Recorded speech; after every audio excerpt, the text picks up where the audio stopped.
Nottingham Forest have a chance to bounce back from their defeat to Arsenal on Saturday in their Carabao Cup meeting with Swansea City. They were easily picked apart by Arsenal at the Emirates Stadium just days after Ange Postecoglou was named Nottingham Forest manager on Tuesday 9th of September. With just 4 points from 4 games in the Premier League, the Reds will welcome the chance to use the Carabao Cup to find some form before facing Burnley at the weekend.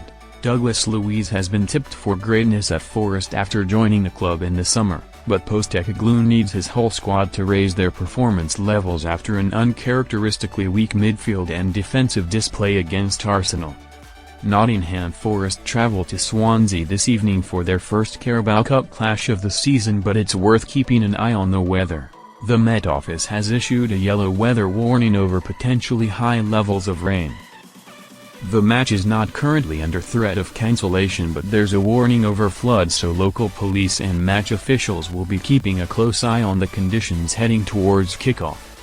If the game does go ahead, Postecoglou will be hoping for better performances from the likes of Nikola Mijankovic and Neco Williams after they struggled against Arsenal. Swansea test the perfect opportunity for Postecoglou to test tactics.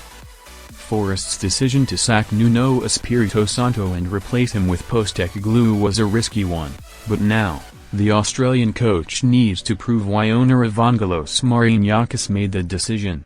Last season, Forest fostered their success on resolute defensive displays and rapid counter-attacking. This season, things will be different under Postecoglou, who favors a high line and aggressive man-marking.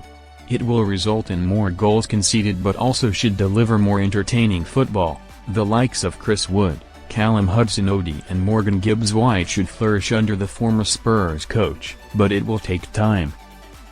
Against Swansea, it wouldn't be surprising to see Postecoglou test how his philosophy will work at Forest before returning to the Premier League on Saturday at Turf Moor. Keep your eyes on the weather if you're traveling to the game, but until the Met Office reports worrying changes in the weather, the game will go ahead.